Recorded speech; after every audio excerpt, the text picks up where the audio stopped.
Hello दोस्तों।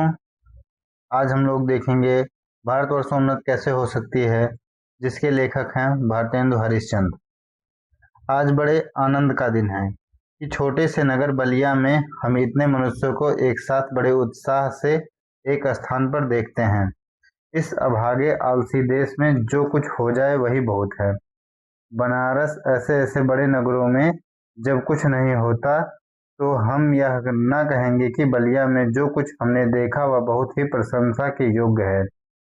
इस उत्साह का मूल कारण जो हमने खोजा तो प्रकट हो गया कि इस देश के भाग्य से आजकल यहाँ सारा समाज ही एकत्र है। रॉबर्ट साहब बहादुर ऐसे कलेक्टर जहाँ हो वहाँ क्यों न ऐसा समाज हो। जिस देश और काल में ईश्वर ने अकबर को उत्पन्न किया था उसी ने अबुल फजल, बीरबल, टोडरमल को भी उत्पन्न किया। यहाँ रॉबर्ट साहब अकबर हैं तो मुंशी चतुर्भुज सहाय, मुंशी बिहारी लाल साहब आदि अबुल फजल और टोडरमल हैं। हमारे हिंदुस्तानी लोग तो रेल की गाड़ी हैं। यद्यपि फर्स्ट क्लास, सेकंड क्लास आदि गाड़ी बहुत अच्छी अच्छी और बड़े बड़े महमूल की इस ट्रेन में लगी हैं, पर बिना इंजन सब नहीं चल सकती। वैसे ही हिंदुस्तानी लोगों को कोई चलाने वाला हो तो ये क्या नहीं कर सकते। इनसे इतना कह दीजिए का चुपसाध रहा बलवाना। फिर देखिए हनुमान जी को अपना बल कैसे याद आता है। सो बल कौन याद दिलावे। हिंदुस्तानी राजे महाराजे, नवाब, रईस या हकीम, राजे महाराजों को अपनी पूजा, भोजन, झूठी गप से छुट्टी नहीं। हकीमों को तो कुछ सरकारी काम घेरे रहता है, कुछ बाल घुड़दौड़ थिएटर से समय लगा है। कुछ समय बचा भी तो उनको क्या गरज है कि हम गरीब गंदे काले आदमियों से मिलकर अपना अनमोल समय खोएं। बस यही मसल रही। तुम्हें गैरों से कब फुर्सत, हम अपने गम से कब खाली। चलो बस हो चुका मिलना, न हम खाली न तुम खाली। तीन मेढक एक के ऊपर एक बैठे हैं। ऊपर वाले ने कहा जौक शौक, बीच वाला बोला गम सम, सबसे नीचे वाला पुकारा गए हम। तो हिंदुस्तानी की प्रजा की दशा यही है, गए हम। पहले भी जब आर्य लोग हिंदुस्तान में आकर बसे थे, राजा और ब्राह्मणों के जिम्मे यह काम था कि देश में नाना प्रकार की विद्या और नीति फैलावें। और अब भी ये लोग चाहें तो हिंदुस्तान प्रतिदिन क्या प्रतिक्षण बढ़े, पर इन्हीं लोगों को निकम्मेपन ने घेर रखा है। बुद्धो मत्सरग्रस्ता प्रभावा समर दूषिता। हम नहीं समझते कि इनको लाज भी क्यों नहीं आती कि उस समय में जबकि इनके पुरखों के पास कोई भी सामान नहीं था, तब उन लोगों ने जंगल में पत्ते और मिट्टी की कुटियों में बैठकर बांस की नालियों से जो तारा ग्रह आदि बोध करके उनकी गति लिखी है वह ऐसी ठीक है कि 16 लाख रुपए की लागत से विलायत में जो दूरबीन बनी है उनसे उन ग्रहों को वेध करने में भी ठीक वही बताती है। और आ, अब आज इस काल में हम लोगों की अंग्रेजी विद्या की ओर, जनता की उन्नति से लाखों पुस्तकें और हजारों यंत्र तैयार हो हैं। जब हम लोग निरीचुंगी की कतवार फेंकने की गाड़ी बन रहे हैं, यह समय ऐसा है कि उन्नति की मानो घुड़दौड़ हो रही है। अमेरिकन, अंग्रेज, फ्रांसीस आदि तुर्की ताजी सब सरपट दौड़े जाते हैं। सबके जी में यही है कि पाला हम पहले छू लें। उस समय हिंदू का या बाड़ी खाली खड़े खड़े टाप से मिट्टी खोदते हैं। इनको औरों को जाने दीजिए, जापानी टट्टुओं को हांफते हुए दौड़ते देख के भी लाज नहीं आती। यह समय ऐसा है कि जो पीछे रह जाएगा फिर कोटि उपाय किए भी आगे न बढ़ सकेगा। लूट की इस बरसात में भी जिसके सिर पर कमबख्ती का छाता और आंखों में मूर्खता की पट्टी बंधी रहे, उन पर ईश्वर का कोप ही कहना चाहिए। मुझको मेरे मित्रों ने कहा था कि तुम इस विषय पर आज कुछ कहो कि हिंदुस्तान की कैसे उन्नत हो सकती है। भला इस विषय पर मैं और क्या कहूँ। भागवत में एक श्लोक है, निर्देह माध्यम सुलभम सुदुर्लभम पल्लवम सुसंकल्पम गुरुकर्णधारम मायानुकूलेन तपः स्वातेतिरम पुमान भावाब्धि न तरेत स आत्मा। भगवान कहते हैं कि पहले तो मनुष्य जन्म ही दुर्लभ है, सो मिला, और उस पर गुरु की कृपा और उस पर मेरी अनुकूलता। इतना सामान पाकर भी मनुष्य इस संसार सागर से पार न जाए, उसको आत्महत्यारा कहना चाहिए। वही दशा इस समय हिंदुस्तान की है। अंग्रेजों के राज्य में सब प्रकार का सामान पाकर, अवसर पाकर भी हम लोग जो इस समय उन्नति न करें तो हमारे केवल अभाग्य और परमेश्वर का कोप ही है। सांस और अनुमोदन से एकांत रात में सूने रंग महल में जाकर भी बहुत दिनों से प्राण से प्यारे परदेसी पति से मिलकर छाती ठंडी करने की इच्छा भी उसका लाज से मुंह भी ना देखे और बोले भी ना, तो उसका अभाग्य ही है। वह तो कल परदेश चला जाएगा। वैसे ही अंग्रेज के राज्य में भी जो हम मेढक काट के उल्लू पिजड़े के गंगाराम ही रहें, तो फिर हमारी कमबख्ती फिर कमबख्ती ही है। बहुत लोग यह कहेंगे कि हमको पेट के धंधे के मारे छुट्टी ही नहीं रहती।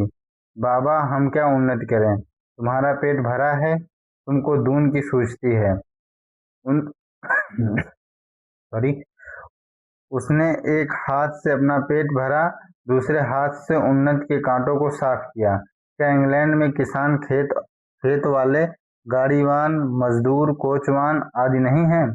किसी देश में भी सभी पेट भरे हुए नहीं होते, किंतु वे लोग जहाँ खेत जोतते बोते हैं, वहीं उनके साथ यह भी सोचते हैं कि कौन सी नई कल व मसाला बनावें, जिससे इस खेत में आगे से दून अनाज उपजे। विलायत में गाड़ी के कोचवान भी अखबार पढ़ते हैं। जब मालिक उतरकर किसी दोस्त के यहाँ गया, उसी समय कोचवान ने गद्दी के नीचे से अखबार निकाला। यहाँ उतनी देर कोचवान हुक्का पिएगा या गप करेगा? सो गप भी निकम्मी। वहाँ के लोग गप ही में देश के प्रबंध छांटते हैं। सिद्धांत यह है कि वहाँ के लोगों का यह सिद्धांत एक छीन भी व्यर्थ न जाए। उनके बदले यहाँ के लोगों को जितना निकम्मापन हो, उतना ही बड़ा अमीर समझा जाता है। आलस्य यहाँ इतनी बढ़ गई कि मलुकदास ने दोहा ही बना डाला, अजगर करे न चाकरी, पंछी करे न काम, दास मलूका कह गए सबके दाता राम। चारों ओर आंख उठाकर देखिए तो बिना किसी काम करने वाले की ही चारों ओर बढ़ती है। रोजगार कहीं कुछ भी नहीं है। अमीरों, मुसाहिबी, दलालों या अमीरों के नौजवान लड़कों को खराब करना या किसी की जमा मार लेना, इनके सिवा बतलाइए और कौन रोजगार है जिससे कुछ रुपया मिले। चारों ओर दरिद्रता की आग लगी हुई है। किसी ने बहुत ठीक कहा है, दरिद्र कुटुंबी इस तरह अपनी इज्जत को बचाता फिरता है जैसे लाजवंती बहू फटे कपड़े में अपने अंग को छिपाए जाती है। वही दशा हिंदुस्तान की है। मुर्दमशुमारी का रिपोर्ट देखने से स्पष्ट होता है कि मनुष्य दिन दिन यहाँ बढ़ते जाते हैं और रुपया दिन दिन कमती होता जाता है। सो आज अब बिना ऐसा उपाय किए काम नहीं चलेगा कि रुपया भी बढ़े, और वह रुपया बिना बुद्धि के न बढ़ेगा। भाइयों, राजा महाराजों का मुंह मत देखो। मत यह आशा रखो कि पंडित जी कथा में ऐसा उपाय बतलाएंगे कि देश का रुपया और बुद्धि बढ़े। तुम आप ही कमर कसो, आलस छोड़ो। कब तक अपने को जंगली, हूस, मूर्ख, बोधे, डरपोक पुकरवाओगे? दौड़ो, इस घुड़दौड़ में जो पीछे पड़े तो फिर कहीं ठिकाना नहीं है। फिर कब कब राम जनकपुर आए हैं, अब की जो पीछे पड़े तो फिर रसातल ही पहुंचोगे। जब पृथ्वीराज को कैद करके गोंड ले गए तो शहाबुद्दीन के भाई गयासुद्दीन से किसी ने कहा कि वह शब्दवेदी बाण बहुत अच्छा मारता है। एक दिन सभी एक दिन सभी नियत हुई और 7 लोहे के तावे बाण को फोड़ने को रखे गए। पृथ्वीराज को लोगों ने पहले से ही अंधा कर दिया था। संकेत यह हुआ कि जब गयासुद्दीन हूं करे तब वह तावे पर बाण मारे। चंद कवि ने उसके साथ कैदी था। यह सामान देखकर उसने यह दोहा पढ़ा। अब की चढ़ी कमान को जाने फिर न चढ़े, जिन चूके चहुआज के मारे एक सर। उसका संकेत समझकर जब गयासुद्दीन ने हूं किया तो पृथ्वीराज ने उसी को बाण मार दिया। वही बात अब है। अब की चढ़ी इस समय के सरकार का राज्य पाकर और उन्नति का इतना सामान पाकर भी तुम लोग अपने को न सुधारो तो तुम ही रहो। और वह सुधारना भी ऐसा होना चाहिए कि सब बात में उन्नति हो, धर्म में, घर के काम में, बाहर के काम में, रोजगार में, शिष्टाचार में, चाल चलन में, शरीर में, बल में, समाज में, युवा में, वृद्ध में, स्त्री में, पुरुष में, अमीर में, गरीब में, भारतवर्ष की सब आस्था, सब जाति, सब देश में उन्नति करो। सब ऐसी बातों को छोड़ो जो तुम्हारे इस पथ के कंटक हों, चाहे तुम्हें कोई निकम्मा कहे या नंगा कहे, क्रिस्तान कहे या भ्रष्ट कहे। तुम केवल अपने देश की दीन दशा को देखो और उनकी बात मत सुनो। अपमान पुरस्कृत मानम कृत्यम तु पृष्ठा, स्वकार्य साधयेत धीमान कार्य ध्वंसो ही मूर्खता। जो लोग अपने को देश हितैषी मानते हों वह अपने सुख को होम करके, अपने धन और मान का बलिदान करके कमर कस के उठो। देखा देखी थोड़े दिन में सब हो जाएगा। अपनी खराबियों के मूल कारणों को खोजो। कोई धर्म की आड़ में, कोई सुख की आड़ में छिपे हैं। उन चोरों को वहां से पकड़ कर लाओ, उनको बांध बांध कर कैद करो।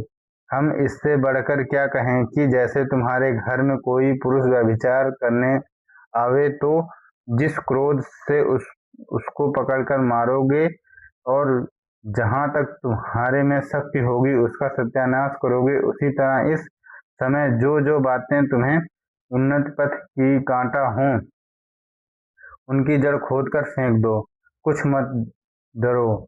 जब तक 100-200 मनुष्य बदनाम न होंगे, जात से बाहर न निकाले जाएंगे, दरिद्र न हो जाएंगे, कैद में न होंगे, वरन जान से न मारे जाएंगे, तब तक कोई देश नहीं सुधरेगा। अब यह प्रश्न होगा कि भाई हम तो जानते ही नहीं कि उन्नति और सुधरना किस चिड़िया का नाम है, किसको अच्छा समझें, क्या लें क्या छोड़ें। तो कुछ बातें जो इस शीघ्रता से मेरे ध्यान में आती हैं उनको मैं कहता हूँ। सुनो, सब सुन्नियों का मूल धर्म है।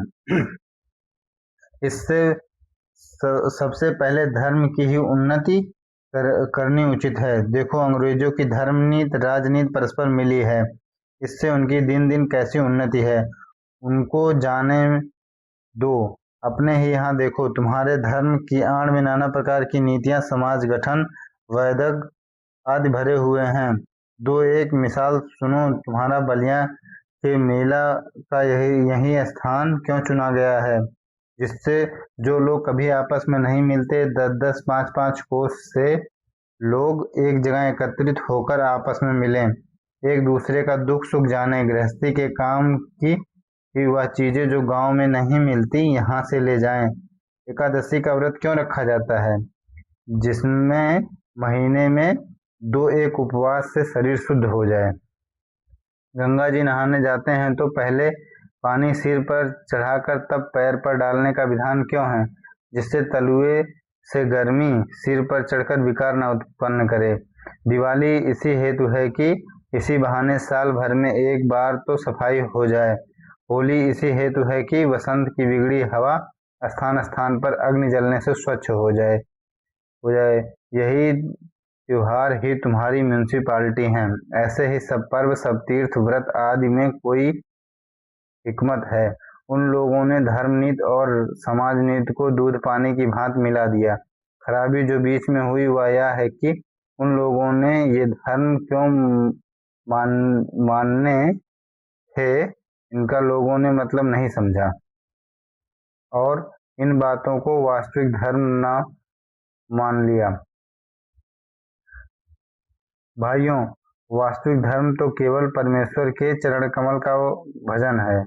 ये सब तो समाज धर्म है, जो देश काल के अनुसार शोधे और बदले जा सकते हैं। दूसरी खराबी यह हुई कि उन्हीं परमात्मा बुद्धिमान ऋषियों के वंशज के लोगों ने अपने बाप दादों का मतलब न समझकर बहुत से नए नए धर्म बनाकर शास्त्रों में धर दिए।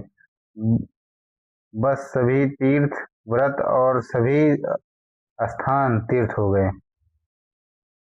तो इन बातों को अब एक बार आंख खोलकर देखकर और समझ लीजिए कि फलानी बात उन बुद्धिमान ऋषियों ने क्यों बनाई और उनमें देश और काल के अनुकूल और उपकारी हो उनका ग्रहण कीजिए। बहुत सी बातें जो समाज विरुद्ध मानी जाती हैं किंतु धर्मशास्त्रों में जिनका विधान है उनको मत चलाइए। जैसा जहाज का सफर, विधवा विवाह आदि। लड़कों की छोटेपन में ही शादी करके उनका बल, बीरज, आयुष सब मत घटाइए। आप उनके बाप हैं या शत्रु, वीर उनके शरीर में पुष्ट होने दीजिए। नून तेल लकड़ी की फिक्र करने की बुद्धि सीख लेने दीजिए। तब उनका पैर काठ में डालिए। कुलीन प्रथा, बहुविवाह आदि को दूर कीजिए।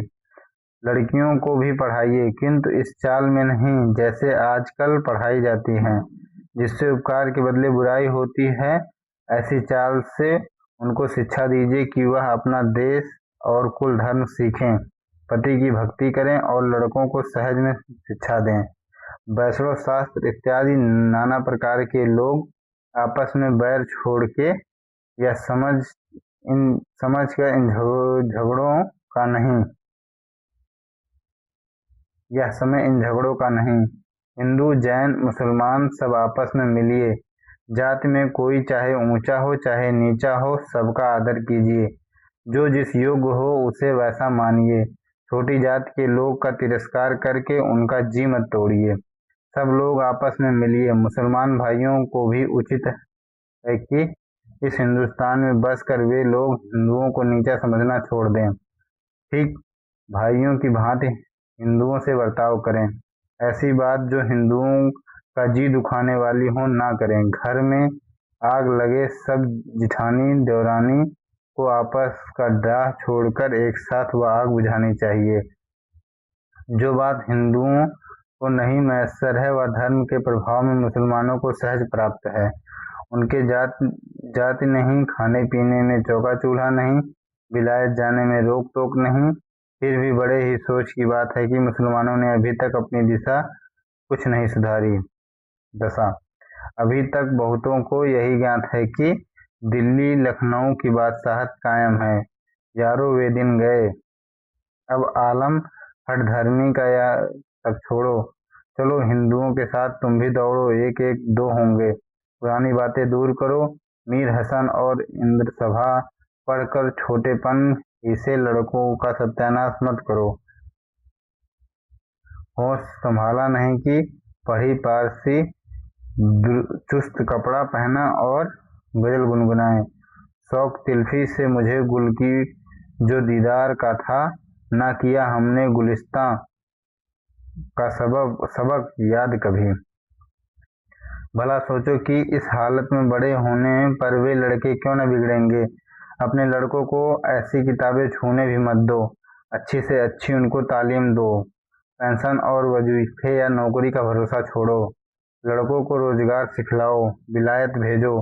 छोटेपन से मेहनत करने की आदत दिलाओ। सौ महलों के लाड़ प्यार, दुनिया से बेखबर रहने की राह मत दिखाओ।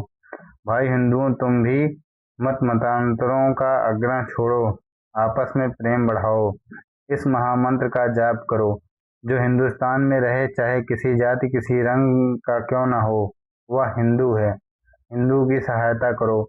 बंगाली, मराठा, पंजाबी, मद्रासी, वैदिक, जैन, ब्राह्मणों, मुसलमानों, सब एक का हाथ एक पकड़ो। कारीगरी जिससे तुम्हारे यहाँ बढ़े, तुम्हारा रुपया तुम्हारे ही देश में रहे, वह करो। देखा जैसे हजार धारा होकर गंगा समुद्र में मिली है, वैसे ही तुम्हारी लक्ष्मी हजार तरह से इंग्लैंड, फ्रांसिस, जर्मनी, अमेरिका को जाती है। दिया सलाई ऐसी तुच्छ वस्तु भी वहीं से आती है। जहाँ जरा हम आपने ही को देखो। तुम जिस मार्किन की धोती पहने हो, वह अमेरिका में बनी है। जिस लकलाट का तुम्हारा अंगा है, वह इंग्लैंड का है। फ्रांसिस की बनी कंघी से तुम सिर झाड़ते हो, और जर्मनी की बनी चर्बी की बत्ती तुम्हारे सामने जल रही है। या तो वही मसल हुई। एक बेफिक्रे मंगती का कपड़ा पहनकर किसी महफिल में गए। कपड़े को पहचान कर एक ने कहा, अजी अंगा तो फलाने का है। दूसरा बोला, अजी टोपी भी फलाने की है। तो उन्होंने हंसकर जवाब दिया कि घर की तो मूछें ही मूछें हैं। हाय अफसोस, तुम ऐसे हो गए कि अपने निज के काम के वस्त्र भी नहीं बना सकते। भाइयों, अब तो नींद से जागो। अपने देश की सब प्रकार से उन्नति करो। जिसमें तुम्हारी भलाई हो, वैसी ही किताबें पढ़ो, वैसे ही खेल खेलो, वैसा बातचीत करो। परदेशी वस्तुओं और परदेशी भाषा का भरोसा मत करो। अपने में अपनी भाषा की उन्नति करो। समाप्त।